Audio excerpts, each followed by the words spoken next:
우리 하나님 은혜가 우리 온 성도들이 함께 하기를 바랍니다. 아멘. 우리가 9장에서 이스라엘이 가나안 땅에 들어가는 것은 이스라엘의 의로움이 아니고 그 가나안 사람들의 악함이라고 하는 거예요. 그래서 결코 사역을 얻을 때에, 사역을 할 때에 그 좋은 결과가 우리의 공로가 아니라는 사실, 그 얘기를 하면서 모세가 시내산에 올라갔을 때 그들이 시내산 아래에서 금송아지 만들었던 그 사건 얘기를 했습니다. 그게 바로 이어지는 그런 말씀이 이제 오늘 10장 1절부터 11절의 말씀입니다. 그래서 오늘 이제 우리가 생각하고자 하는 것은 그 금송아지를 만드는 그때에 하나님께서 주셨던 그 십계명, 그 두 돌판을 모세가 받아가지고 내려오면서 깨뜨려 버렸습니다. 돌판을 깨버렸는데 하나님이 다시 만들어라 그래가지고 돌판을 이제 모세가 만들어가지고 잘 다듬어서 들고 올라가서 하나님이 다시 그 돌판에다가 말씀 십계명을 기록을 해주셨습니다. 그래서 그러면서 그것이 지금까지 그 5절 제일 뒤에 보면 그 판을 내가 만든 궤에 넣었더니 지금까지 있느니라. 지금까지, 지금 40년이 지난 지금까지 있다는 것, 그 얘기를 합니다. 그래서 지금까지 있느니라 하는 말씀이 있고, 그 다음에 또 8절 제일 뒤에도 보면 그 여호와 이름으로 축복하게 하셨으니 그 일은 오늘까지 이르느니라. 지금까지, 오늘까지 있는 게 뭐냐, 지금 모세가 이스라엘 백성들에게 얘기해 주는 내용입니다. 그래서 오늘 우리가 이 말씀을 보면서 하나님이 지금까지, 오늘까지 우리에게 무엇을 알고 무엇을 간직하고 뭘 소유하고 무엇을 누리게 하셨는가, 이것을 잘 아는 것, 이것이 이제 모세가 강조하는 내용이고 또 오늘 우리가 생각해야 될 부분이기도 합니다. 지금 모세가 얘기하는 거, 이런 두 돌판, 하나님이 주신 계명의 돌비 그리고 레위 지파가 하는 그 모든 일들이 지금까지 있다는 것, 바로 이 얘기는 뭐냐 하면 광야 40년을 우리가 어떻게 살아왔느냐, 어떤 힘에 의해서 살았느냐, 바로 지금까지 있는 이것 때문에 우리가 살아왔다, 그 얘기를 하고 있습니다. 여러분, 우리가 지금 이 시간까지 우리가 존재하고 있는 것은 무엇 때문에, 누구 때문에, 어떤 환경 때문에 존재하고 있다 하는 사실 생각해 보셨습니까? 그냥 살다 보니까 그냥 살아온 겁니까? 무언가가 있어서 지금 내가 이렇게 존재한다고 생각하십니까? 오늘 우리가 깊이 생각해야 될 부분이 바로 이것입니다. 우리가 지금 이 자리에 있는 것, 우리가 지금 이 시대를 살아가는 것은 누군가가 뭔가가 있었기 때문에, 그것 때문에 우리가 존재하는 거예요. 육체는 부모를 통해서 낳고 영은 하나님이 주신 것이고, 그리고 그 가운데서 하나님의 부르심과 택하심 속에서 예수를 믿게 하시고 뭔가 말씀의 가르침을 받게 하고 많은 어떤 그 관계 속에서 지금 우리가 존재하고 있습니다. 그래서 오늘 우리는 우리가 지금까지 이렇게 존재하고 있었던 그 힘이 뭔가 하는 얘기, 이걸 잘 안다면, 광야 40년을 살아오면서 우리가 가진 게 이거다 하는 걸 알면, 이게 이제 가나안 정복하는 사역에 있어서도 뭐가 필요한가 하는 것을 알게 하는 것입니다. 다시 말해서 지금까지 나로 하여금 존재하게 하셨던 그 힘은 앞으로 우리가 어떤 사역을 하는 데 있어서도 필요한 힘이 된다는 거예요. 다시 말해서 그렇게 하나님이 주셨던 어떤 은혜와 힘의 그 공급 루트, 힘을 어디서 받을 수 있느냐, 이것을 잘 알면, 이 루트를 정확하게 알고 그 길에서 바로 서서 나가면 이 힘을 제대로 누릴 수 있다는 것, 모세가 강조하는 내용이 그것입니다. 그래서 오늘 말씀의 제목이 사역의 힘을 얻는 길, 사역의 힘은 어떤 루트를 통해서 우리에게 주어지는가, 오늘 우리가 이 부분을 함께 생각하고자 합니다. 여러분, 힘을 얻기를 원하시죠? 아멘 안 하시는 분은 힘 없어도 괜찮은 모양이다. 힘을 얻기를 원하십니까? 육체의 힘도 필요하고 영의 힘도 필요하고 지식의 힘도 필요하고 재물의 힘도 필요하고 모두가 힘이 필요해요. 그런데 그 힘이 어디로부터 오느냐, 어디? 이 힘이 오는 그 루트, 그 길을 제대로 아는 것이 가장 중요합니다. 이 길을 모르면 어떻게 될까요?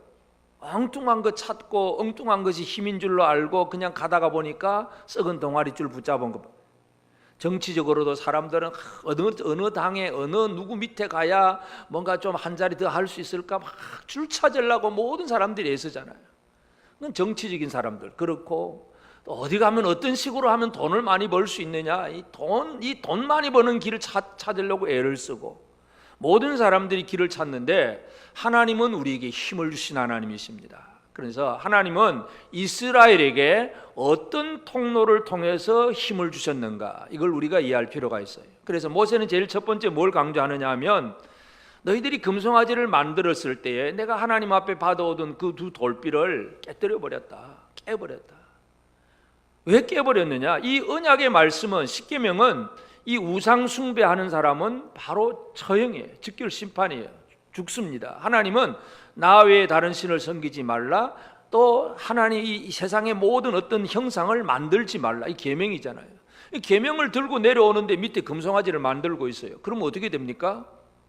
그 계명 들고 내려오면 그 계명 앞에 모든 사람들은, 금송아지 만든 사람들은 다 죽어야 됩니다.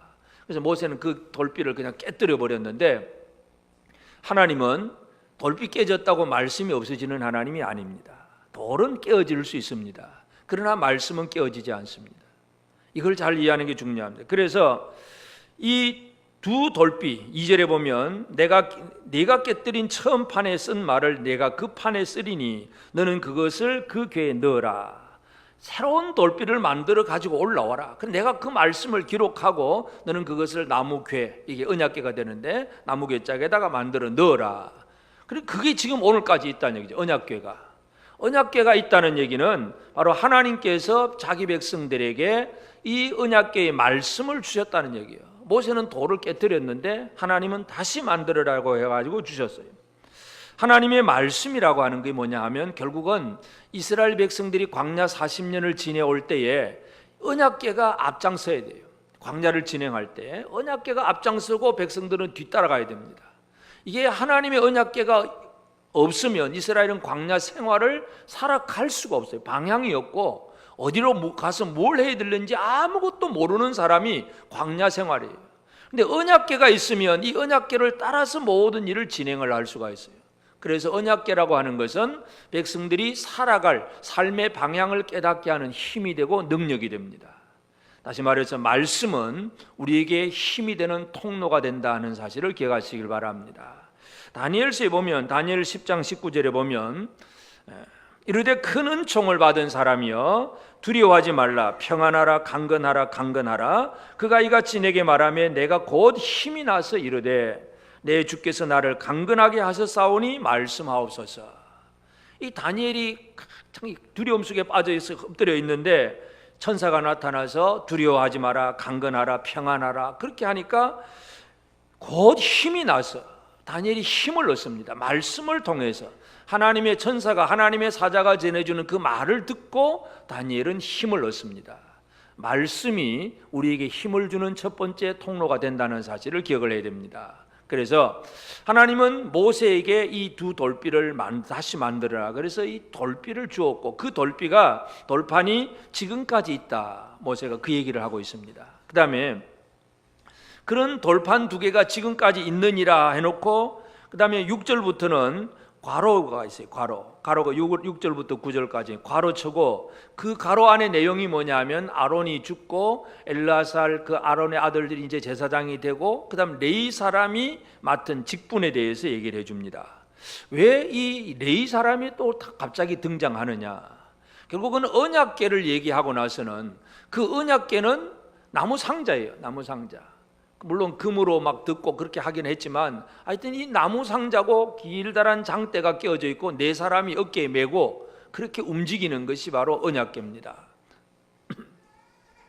하나님께서 언약궤를 주셨긴 하지만, 광야라고 하는 것은, 광야는 매일매일 하나님께서 인도하시는 대로 움직여야 됩니다.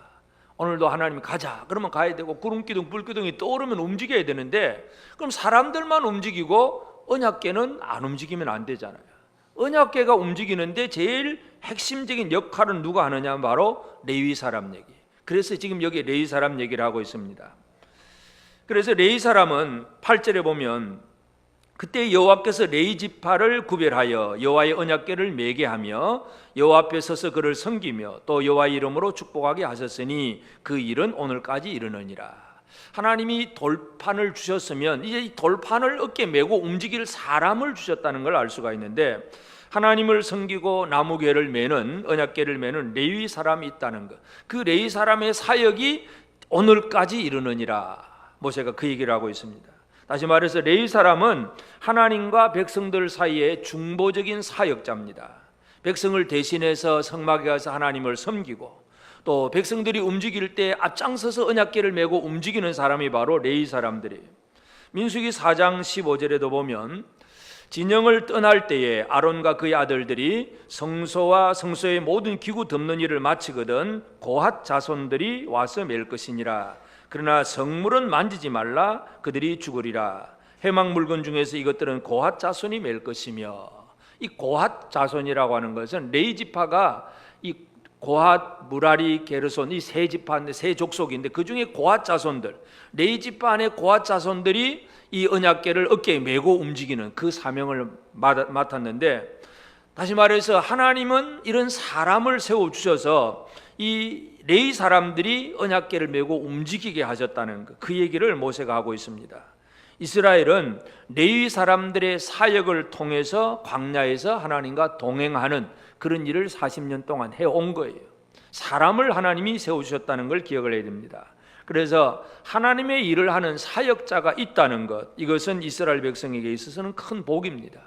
그래서 두 돌판이 있고 그 돌판을 담은 언약궤, 그리고 그 언약궤를 메는 사람이 있다는 것. 그러면서 또 이 모세가 강조하는 거 8절 제일 뒤에 보면 여호와의 이름으로 축복하게 하셨으니 그 일은 오늘까지 이르느니라.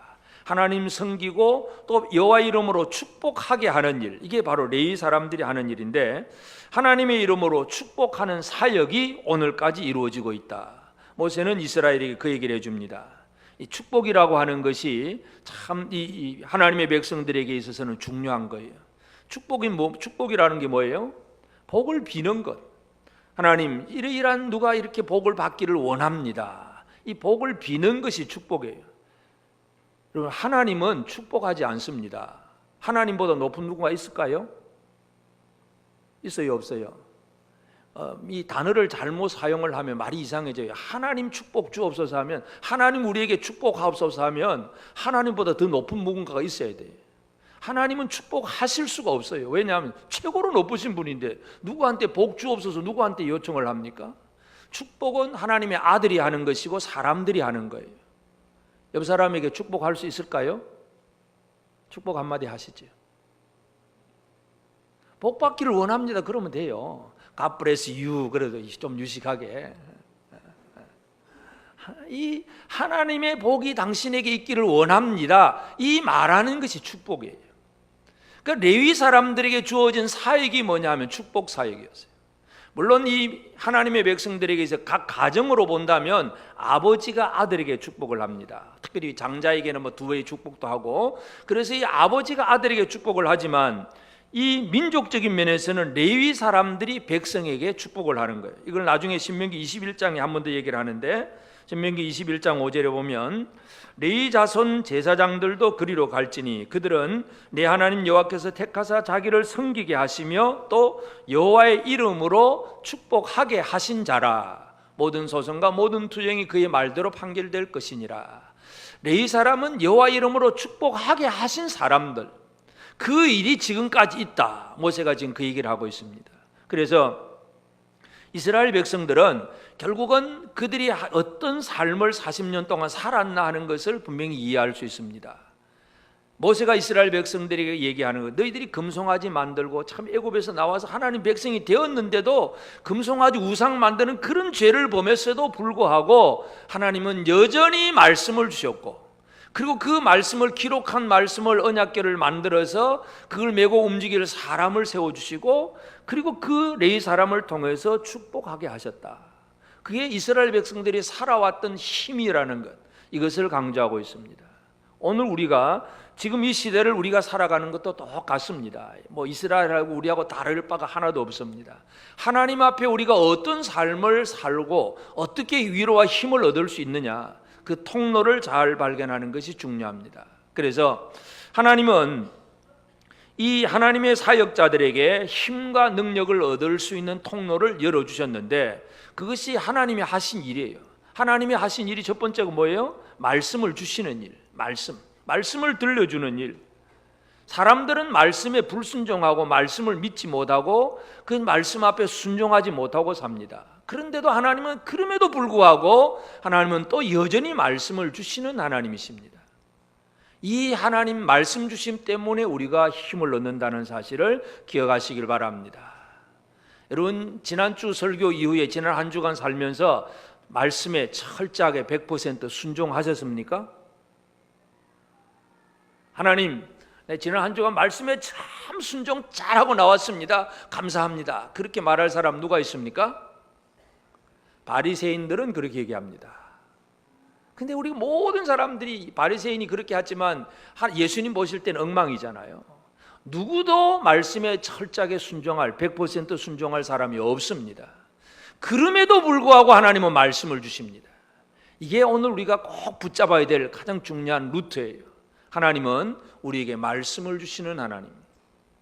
이 말씀 주시는 하나님의 음성을 제대로 듣는 것이 가장 중요합니다. 돌파는 깨어지지만 말씀은 깨어지지 않습니다. 제가 좀 젊었을 때 그 십계명 해설을 쓰면서 책 제목을 깨어지지 않는 돌비, 그래 책 제목을 그렇게 적었는데, 여러분, 돌파는 깨어질 수 있어도 하나님의 말씀은 깨어지지 않습니다. 이것을 잘 이해하는 게 중요합니다. 하나님은 계속해서 말씀 주시는 하나님이에요. 첫 번째 언약, 또 새 언약, 이 율법의 말씀도 주시고 복음의 말씀도 주시고 계속해서 오늘도 우리에게 말씀하신 하나님. 하나님은 우리가 힘을 얻을 수 있는 통로를 가지는 데 있어서 말씀의 그 통로를 주십니다. 이 통로를 잃어버린 사람이 가장 불행한 사람입니다. 이스라엘 첫 번째 사울 왕은 어떤 사람이냐 하면 이 통로를 잃어버린 사람입니다.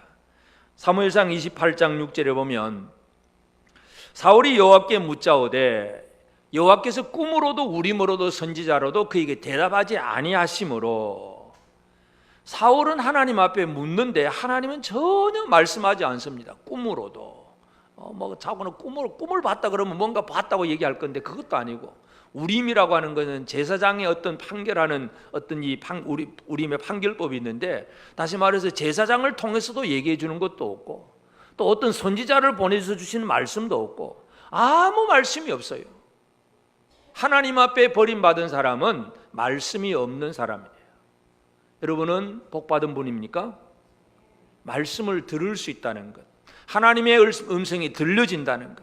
물론 그 말씀이 내가 잘못하면 막 신기하는 책망의 말씀일 수도 있습니다. 책망의 말씀이라도 하여튼 하나님 말씀을 들을 수 있다는 것은 복이에요.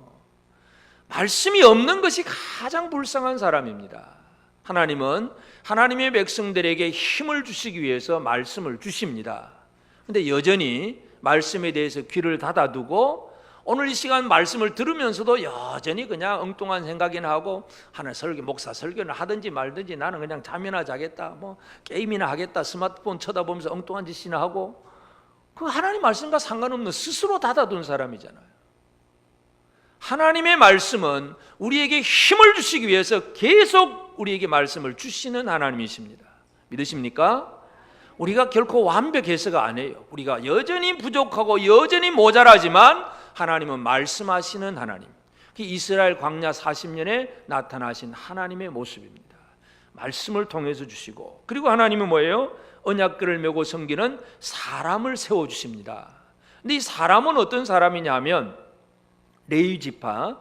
이 레위 지파는 창세기에 보면 이 레위의 아버지 야곱이 자기 아들 12지파에게 이제 축복의 예언을 하는데, 이 야곱이 축복 예언을 하면서 제일 첫 번째 장남, 두 번째 시몬, 세 번째 레위, 이 세 사람한테는, 세 지파에게는 제대로 축복을 안 합니다. 왜냐하면 장남 이 르벤은 자기 서모하고 통관을 해버려요. 엄란한 짓을 해버려요. 그래서 이 아버지는 이 장남에 대해서 엄청나게 화가 나 있습니다. 그래서 르벤 지파에게는 축복을 안 합니다.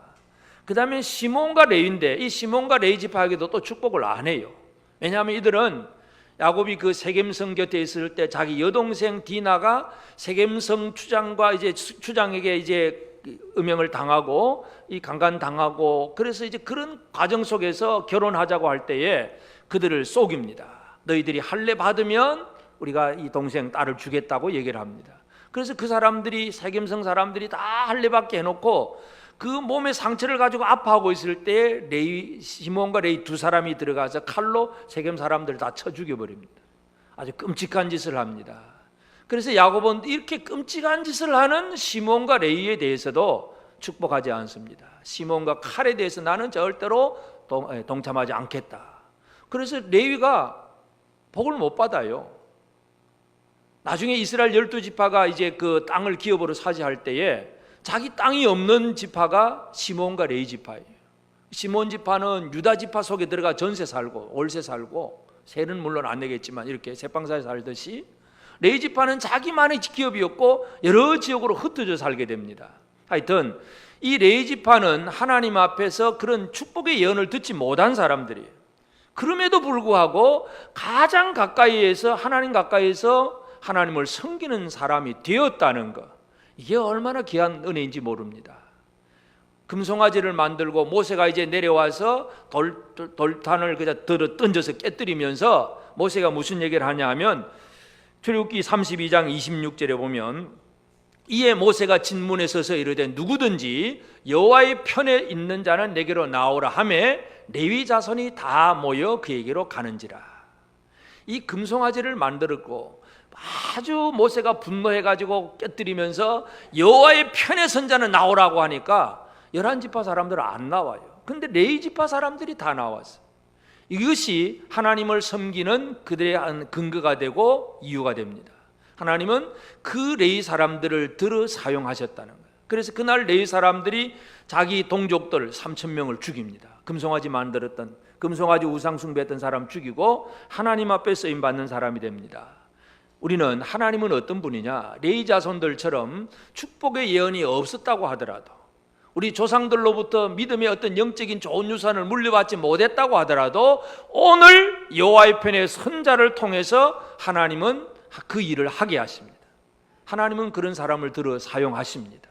사람을 들어 사용하시는 하나님, 이것을 잘 이해를 하셔야 됩니다. 하나님은 불순종한 사람들에게도 말씀을 주시고, 사람도 완벽해서가 아니고 그가 조상들로부터 좋은 걸 잘 물려받고 잘 교육받고 훈련받아서 쓰는 것이 아니라, 비록 조상들로부터는 좋은 영적인 유산을 물려받지 못한 것 같지만 그래도 그들이 어느 순간 하나님 앞에 믿음을 고백할 때에 하나님은 그 사람들을 들어 세우시고 사용을 하십니다.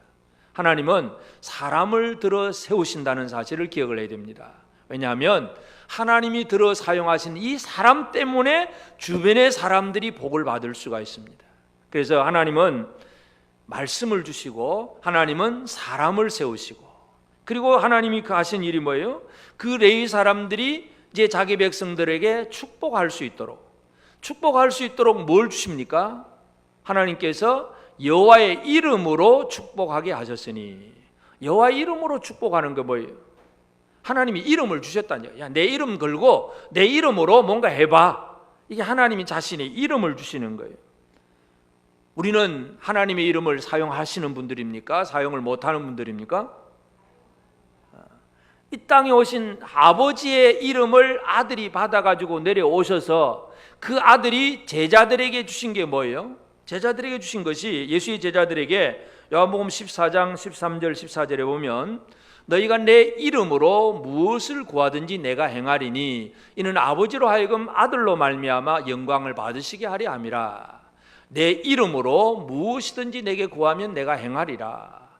예수님은 제자들에게 내 이름으로 뭐든지 구해라, 다 해야 된다, 이것을 얘기하셨어요.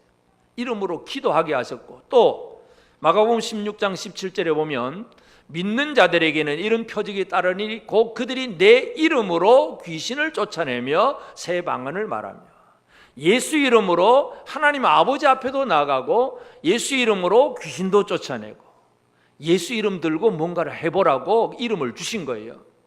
여러분, 예수 이름을 잘 사용하십니까? 잘 사용하십니까? 못 하십니까? 이 이름 들고 어떻게 사용할지 모르죠. 아주 쉽게 표현한다면 신용카드 한 장 받았다고 생각하시면 됩니다. 이 카드는 이름은 하나님이 있고 누구나 받은 자가 쓸 수 있는, 그냥 사인만 하면 어디든지 다 통하는 마스터카드, 비자카드 다 되는 카드입니다. 자, 이 카드 한 장 들고 마음껏 쓰라고 하면 씁니까? 안 씁니까? 식당에 가도 다 되고, 어디 놀러 가서 어떤 쇼핑을 해도 되고, 어디든지 사용할 수 있는 카드. 이거 하나 있으면 사용할까요, 안 할까요?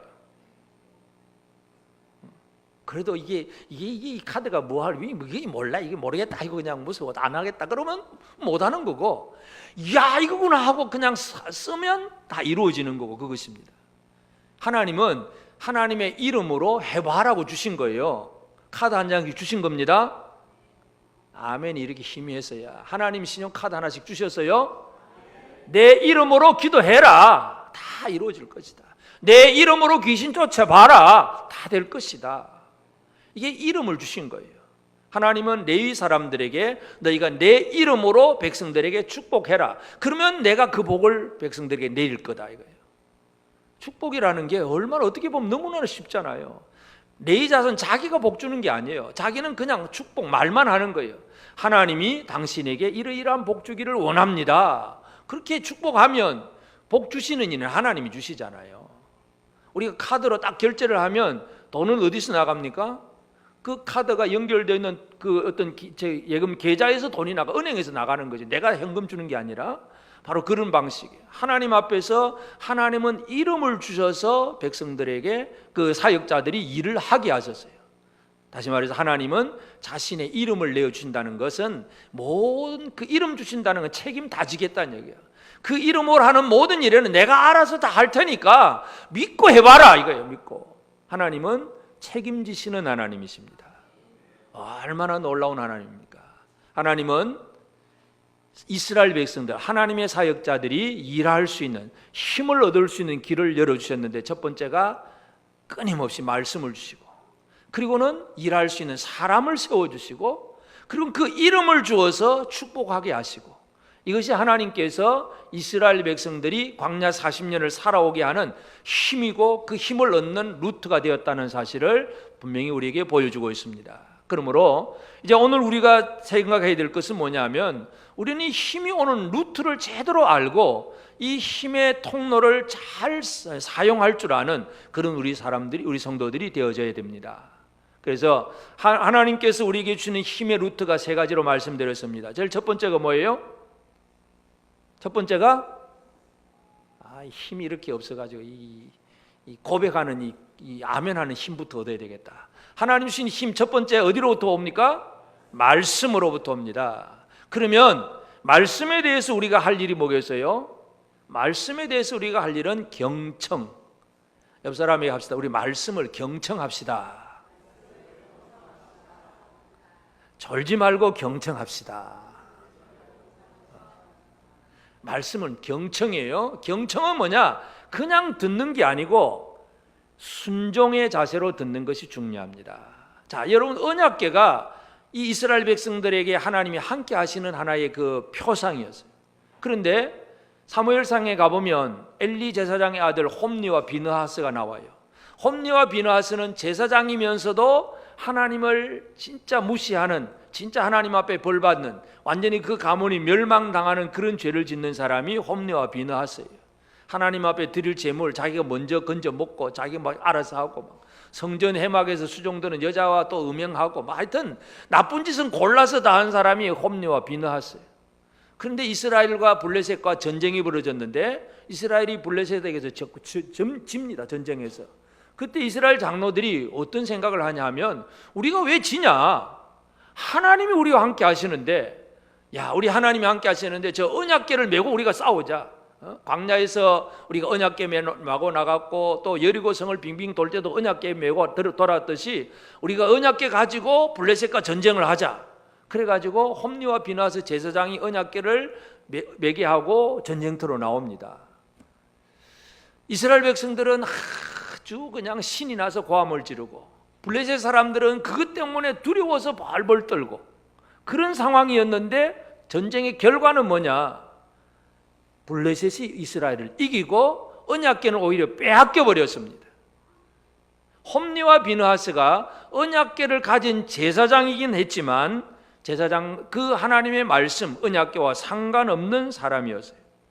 사무엘상 4장 4절에 보면 이에 백성이 실로의 사람을 보내어 그룹 사이에 계신 만군의 여호와의 언약궤를 거기서 가져왔고 엘리의 두 아들 홈니와 비나스는 하나님의 언약궤와 함께 거기에 있었더라. 하나님의 언약궤와 함께 홈니와 비나스가 있었는데 안 되는 거예요. 오히려 언약궤를 빼앗겨 버렸어요. 왜 그럴까요?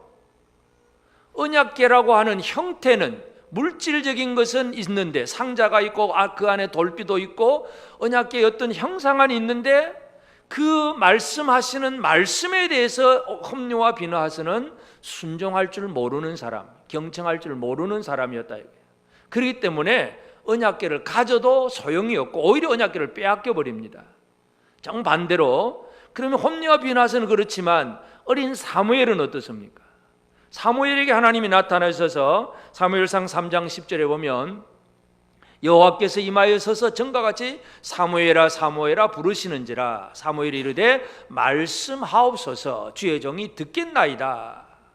말씀하옵소서 주의 종이 듣겠나이다 하는 얘기는 내가 뭘 할까요? 시키는 대로 잘 하겠습니다. 순종하는 자세로 경청하는 것, 이것이 바로 사무엘이 말씀 듣는 일이에요. 이게 바로 경청입니다. 오늘 우리가 언약궤를 가진 그 홈리와 비느하스처럼 우리가 예배 시간, 나는 오늘 주일 예배 참석했습니다, 설교 들었습니다, 기억을 했습니다, 지난주 설교 제목은 뭡니다, 아이고 우리 목사님 이렇게 설교했습니다, 머리는 다 알고는 있는데 말씀이 삶으로 실천이 안 돼. 그러면 경청하지 못한 사람이야. 경청은 말씀을 듣고 그대로 순종으로 삶으로 실천하는 사람이 되는 것입니다. 말씀을 경청하기를 바랍니다. 기억하려고 듣는 것이 아니라 어떻게 살아야 될까요? 하나님, 이 시대를 내가 어떻게 살아야 될까요? 내가 하나님 말씀대로 살겠습니다. 살겠습니다는 그 각오와 결단으로 말씀을 들어야 돼요. 여러분, 말씀을 잘 경청하고 순종하십니까? 아멘 안 하시네요. 순종하기를 원하십니까? 여러분, 이 한국 교회가, 작은 교회도 우리 교회도 그렇게 별반 다를 바 없다고 생각하지만은 그래도 남보다 좀 나은 점이 있었는지 그건 잘 모르겠어요. 그러나 이 세상으로부터 교회가 많은 지탄을 받고 있는 이 시대를 지금 우리가 살고 있습니다. 왜 그럴까요? 왜 그럴까요? 교회는 목사이기도 하고 장로이기도 하고 권사이기도 하고 전체 믿는 사람인 것 같은데 말씀대로 안 산다, 이거 말씀대로. 여러분에게 잘못한 사람을 용서하십니까? 용서합니까? 안 합니까? 대답을 안 하시네. 용서하십니까? 안 하십니까? 사랑하십니까? 이 세상이 바라보는 것, 세상이 교회를 바라보는 것, 뭔가 이 사랑이 나오고 뭔가 그 안에 위로와 화평과 감사와 기쁨이 나와야 되는데, 세상이 바라보는 교회가 뭐예요? 서로 분쟁하고 법정에 가면 교회끼리 교회 안에 서로 다투고 싸우고, 이 교회 문제, 성도들끼리 교인들 간에 분쟁하고 소송하고 싸우고, 이게 교회가 교회답지를 못하다는 얘기예요. 그래서 욕먹는 거예요. 말씀대로 안 사니까 욕먹는 거예요. 우리가 우리에게 죄를 지은 사람을 용서해 준 것 같이 우리 죄를 용서하여 주옵시고, 예수님이 우리에게 그렇게 가르쳐 주셨으면 용서하며 살아야 되잖아요. 옆 사람에게 잘못한 게 있는지 없는지 잘 모르겠지만 그냥 우리 용서하며 삽시다 하고 악수 한번 합시다. 옛날 잘못한 거 다 잊어버렸습니다 한번 합시다. 잘못한 거 다 잊어버렸습니다. 또 옛날 거 기억해가지고 네 옛날에 그랬지, 그 기억나는 것은 내가 잘못하는 거예요. 사랑할 줄 알고 용서할 줄, 그건 복음의 그냥 가장 핵심이고 하나의 중요이지만 하나님의 말씀대로 살아가는 것이 경청이에요. 그냥 머릿속에 성경 지식을 많이 알았다고 경청되는 게 아니고, 성경 공부하고 많이 할 수는 있어요. 그러나 말씀을 경청하지 아니하면 아무 의미가 없습니다. 힘은 어디서 오느냐? 경청하는, 말씀을 경청하는 자에게 하나님이 힘과 능력을 주십니다. 그리고 우리는 하나님이 세워주신 하나님의 사람과 함께 할 줄 알아야 됩니다. 사람과 함께 하는 것, 우리를 위하여 세워주신 하나님의 사람과 함께 하는 것이 결국은 하나님과 동행하는 생활이에요. 요한복음 17장 18절에 보면 아버지께서 나를 세상에 보내신 것 같이 나도 그들을 세상에 보내었고, 그러니까 하나님 아버지는 아들을 세상에 보내셨어요. 그 아들 예수님은 제자들을 또 다른 사람 세상에 보내셨어요. 그러면 예수의 제자들은 어떤 사람이에요? 예수의 이름으로 보냄받은 사람들이에요. 그 사람들과 함께하면 결국 예수님과 함께하는 사람과 함께하는 것과 똑같아요. 이 땅에 오신 하나님의 아들을 아버지가 보내신 줄로 믿고 그를 사랑하고 그를 섬기는 것은 하늘의 아버지와 함께하는 거예요. 아버지와 함께 하십니까? 하나님 아버지와 어떻게 함께 하신다고요? 하나님이 보내신 자를 믿고 함께하는 것. 그럼 그분은 또 올라가셨잖아요. 그분은 또 누구를 보냈어요? 예수의 제자들을 또 보냈어요. 그러면 그 예수의 제자들, 다시 말해서 믿음의 형제들과 하나 되는, 함께하는 삶이 결국은 하나님과 함께하는 생활이에요. 이거는 잊어버리고 내가 힘들고 어릴 때 아이고 하나님 나 함께 해주세요, 나 도와주세요, 내 힘듭니다, 어렵습니다, 날 좀 지켜주세요, 이 얘기만 하고 있으면 길은 분명히 보여주었는데, 하나님이 함께 하시는 방법을 분명히 보여주었는데 엉뚱한 것만 요청하고 있으면 안 되지요. 하나님이 함께하게 하신 사람, 예수께서 보내신 자와 함께하는 것이 가장 중요해요. 골로새서 4장 11절에 보면 유스도라 하는 예수도 너에게 문안하느니라. 그들은 할레파이나 이들만은 하나님의 나라를 위하여 함께 역사하는 자들이니 이런 사람들이 나의 위로가 되었느니라. 사도 바울은 누구 때문에 위로받는다고요? 이 유스도라고 하는 예수, 이런 사람들, 할레파 유대인이지만 이들이 하나님 나라를 위해서 함께 역사하는 자들이기 때문에 이런 사람들이 내 위로가 되고 힘이 된다. 바울은 그렇게 고백을 합니다. 옆 사람 때문에 위로가 되고 힘이 되십니까? 당신 때문에 내가 큰 위로가 힘을 받습니다. 한번 이야기합시다. 진짜예요? 옆에 계신 분 때문에 큰 위로를 얻고 힘을 얻습니까? 말만 따라하지 말고 진짜냐고, 진짜. 하나님은 하나님의 사람을 세워주어서 하나님의 사람이 언약궤를 메고 갈 때에 결국 동행하는 거잖아요. 언약궤 메고 가는 자와 함께하는 것이 하나님과 동행하는 방법이에요. 그것이 하나님과 함께하는 것이, 그게 우리 힘이 되는 거예요. 하나님이 세워주신, 하나님이 보내준 사람과 하나 되지 못하면 결코 힘을 얻지 못합니다. 한 번 더 옆 사람에게 얘기합시다. 당신 때문에 내가 큰 힘을 얻습니다.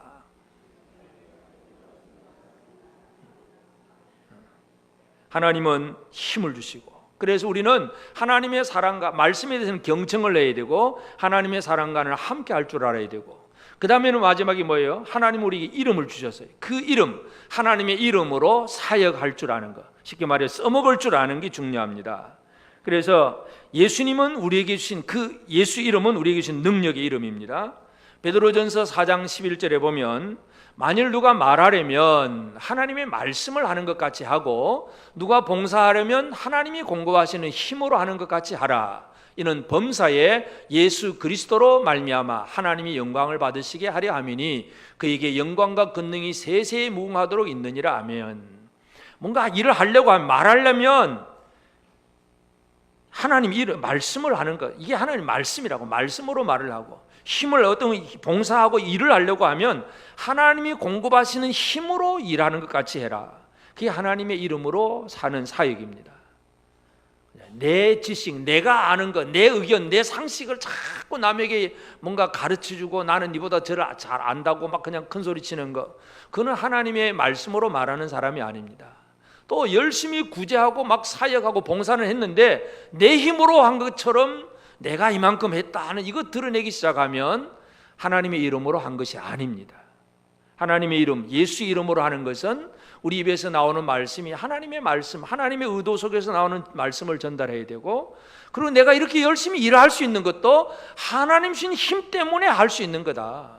그 얘기를, 그 각오, 그 어떤 자세 속에서 하나님의 사역을 제대로 감당하는 것, 이것이 바로 주의 이름으로 사역하는 사람입니다. 이것이 우리에게 힘이 됩니다. 오늘 우리는 하나님이 공급하시는 힘을 가지고 하나님의 영광을 위해서 사역하는 자, 이거 결국은 하나님의 공급하시는 힘을 계속 공급을 받을 수가 있습니다. 오늘 우리에게는 힘이 필요합니다. 이스라엘 백성들의 40년의 생활뿐만 아니라 앞으로의 가나안 정복 사역에도 힘이 필요한데 그 힘은 어디에서 오느냐? 이미 주신 길이 다 있다는 것을 모세가 강조하고 있습니다. 오늘 우리에게도 마찬가지입니다. 우리 앞으로의 삶에 있어서도 힘이 필요합니다. 어떤 힘을 여러분 요구하십니까? 돈을 많이 비축을 하면, 저축을 많이 해놓으면 내 노후가 평안해질 거다. 돈으로 힘을 삼는 사람은 그렇게 생각을 합니다. 또 어떤 사람 인간관계만 가지고 사람만 많이 있으면 될 줄로 생각을 합니다. 세상에 여러 가지 사람들은 힘을 다 요구하는데 진짜 필요한 것은 그 힘은 하나님으로부터 와야 됩니다. 하나님의 말씀으로, 하나님이 세우신 사람으로, 하나님의 이름으로, 그것이 우리의 진정한 힘이 됩니다. 이 힘의 통로, 이 힘의 루트를 결코 잃어버리지 아니하고 이 통로 속에서 진짜 하나님의 힘을 제대로 받아 누리는 복된 삶을 우리가 살면서 우리에게 주어진 사역을 제대로 감당하는 우리 모두가 되어지기 바랍니다.